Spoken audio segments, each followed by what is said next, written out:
Chapter 4. Love's Equity. Do you have to love God to know what love is?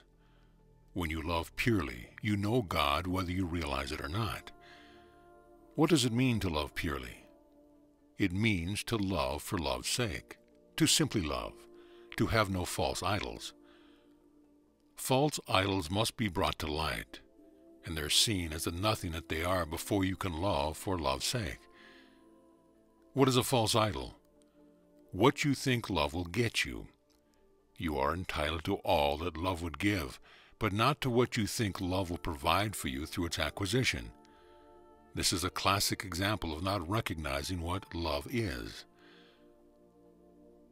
Love and longing are so intimately attached because they join together at the moment of separation, when a choice to go away from love and a choice to return were birthed in unison. Love was thus not ever lost, but shadowed over by longing that, placed between you and your source, both obscured its light and alerted you of its eternal presence.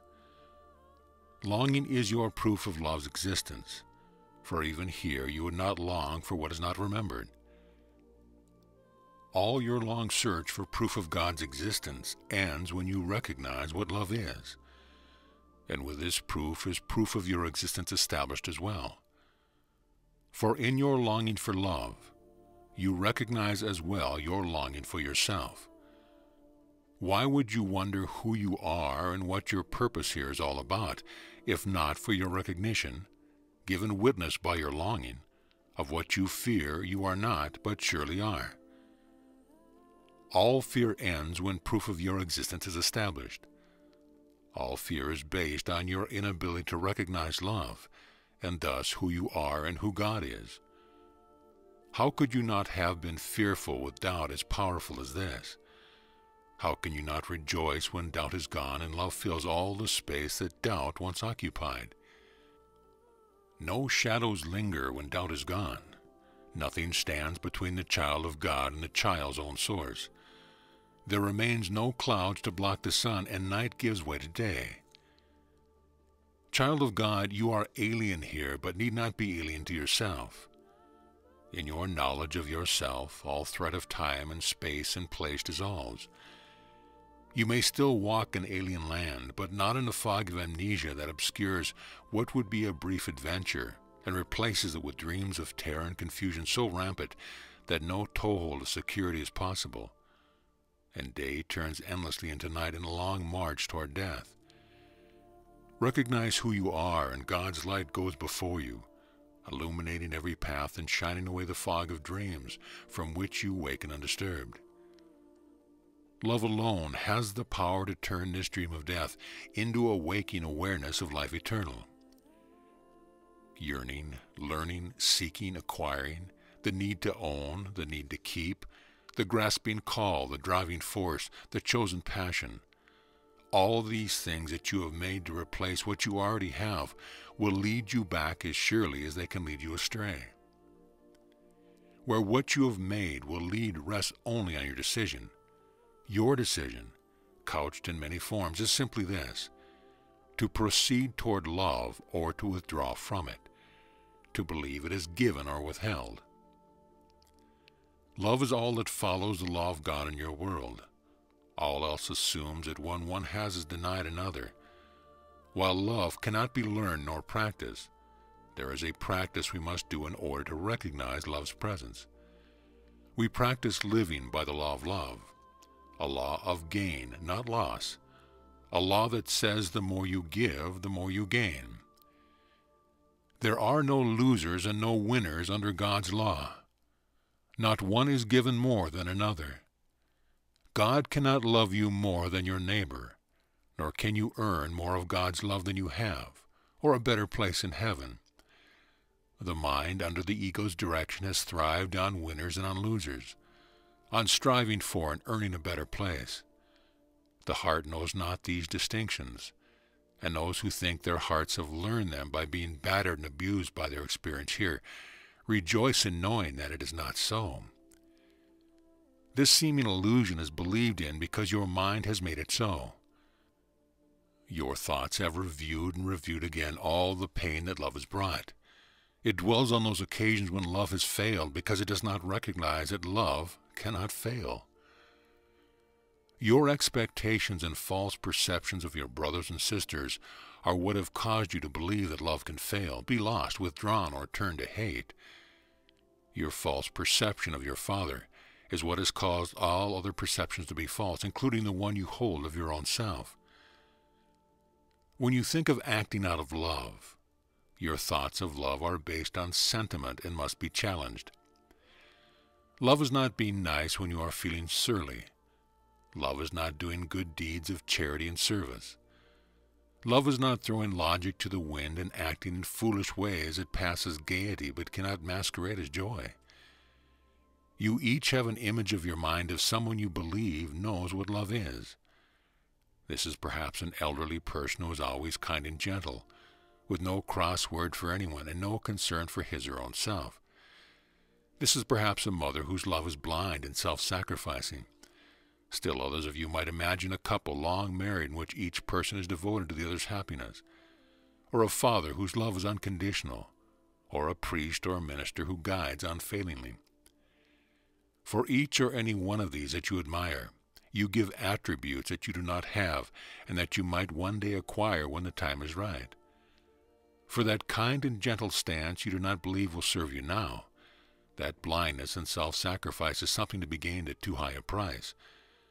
That devotion you might think is fine for one whose partner is more loving than your own. That unconditional love is great, but must it not be tempered by good judgment? And surely that ability to guide others must be earned through the acquisition of wisdom not within your reach. Thus your image of love is based upon comparison. You have chosen one who demonstrates that which in you must be lacking, and you use that image to chastise yourself while saying, "This is what you want." Your ideas of being in love are quite another category altogether. In this context, love is not only full of sentiment, but of romance. This stage of love is seldom seen as lasting or as something that can be maintained. It is the purview of the young and the daydream of the aging. It is synonymous with passion and an overflow of feelings that defy all common sense. To be in love is to be vulnerable.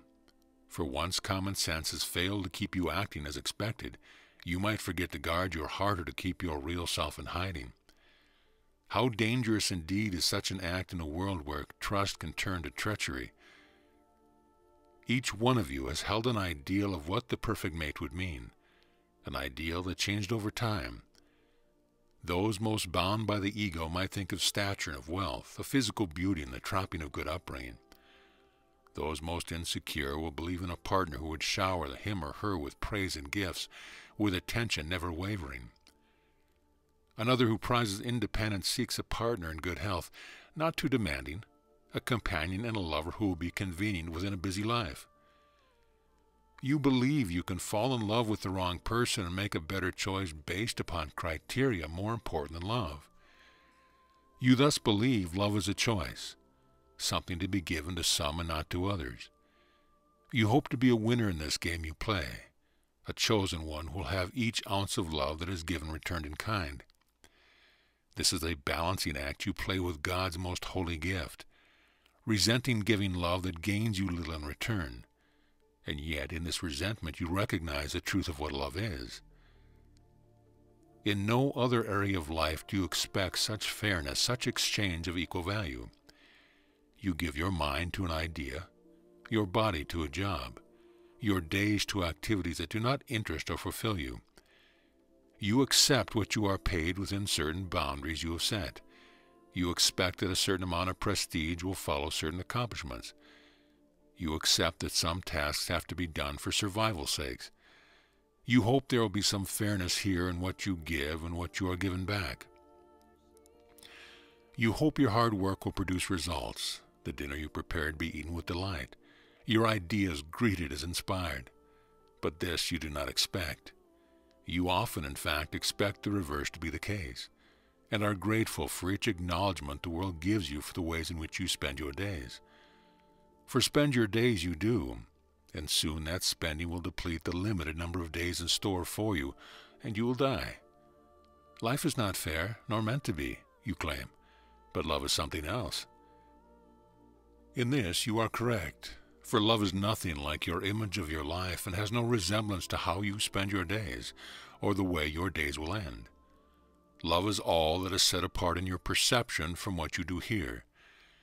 You think this setting apart gives love a little relevance to other areas of your life. Love is seen as personal, something another gives in a special way to you alone, and you to him or her. Your love life has nothing to do with your work life, your issues of survival here, your ability to achieve success, or the state of your health and general welfare. Even you who do not recognize what love is protect what you call love from the illusions you have made. A thing set apart from the madness of the world is useful now. It may not be what love is, but what love is has guided you in choosing to set love apart from what you call the real world, from that which is, in fact, the sum total of what you have made. The world you struggle so to navigate is what you have made it, a place where love fits not and enters not in truth. But love has entered you and leaves you not, and so you too must have no place in that world that you have made, but must have another where you are at home and can abide within love's presence. The lucky ones among you have made a place resembling home within your world. It is where you keep love locked away behind closed doors. It is where you return after your foray into the world that you have made, and upon entering believe you leave the world's madness outside your door. Here you feel safe and gather those you love around you. Here you share your day's adventures, making sense of what you can and leaving out the rest. And here you gain the strength you need to walk outside those doors again another day. You spend your life intent upon retiring to the safe place you have made of love in a world of madness, and hope that you will live to see the day when you can leave the madness behind, and that you will still find love behind the doors you have passed through so many times in a journey spent earning your right to leave it no more. Some would call such a life selfish and wonder how the occupants of this semi-happy dream have earned the right to turn their backs upon the world, even for the scanty hours that they make believe they can do so. Full-scale interaction with the world of madness is all that some are willing to accept of others or themselves. These are the angry ones who demand that others bring what love they have into the madness, to take responsibility for the mess that has been made. To attempt to restore order to chaos, anything that the angry ones feel less alone that their anger shows them. Love, they say, cannot be set apart, and so they feel love not, nor see it either. Yet they too recognize love for what it is when they scream, "You cannot have it while all these do not. You cannot hoard it to yourself when so many are in need." Everywhere you look is proof of love's difference found. This difference is your salvation. Love is not like anything or everything else that goes on here. And so your places to worship love have been built. Your sacraments protect love's holiness. Your homes host those you love most dearly. Thus has your perception of love prepared you for what love is. For within you is the altar for your worship. Within you has love's holiness been protected. Within you abides the host who loves all dearly. Within you is the light that will show you what love is, and keep it not set apart from life any longer. Love cannot be brought to the world of madness, nor the world of madness brought to love. But love can allow a new world to be seen, a world that will allow you to abide within love's presence. Take all the images of love set apart that you have made and extend them outside love's door. What difference would a world of love make to those who lock their doors upon the world? How vast the reaches where their world of love could extend once love joined the world. How little the need for the angry ones to retain their anger when love has joined the world. For love does join the world, and it is within this joining that love abides, holy as itself. The world is but a reflection of your inner life, the reality unseen and unprepared for all by your strategy and defenses. You prepare for everything that goes on outside yourself and nothing that occurs within. Yet it is a joining that occurs within that brings about the joining of all the world for all the world to see.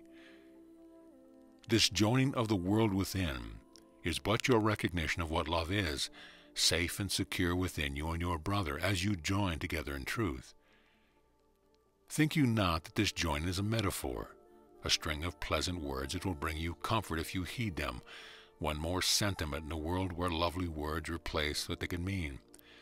This joining is the goal you seek, the only goal worthy of love's call. This goal is set apart from all others as love is here, a goal that touches not on what you perceive to be a loveless world.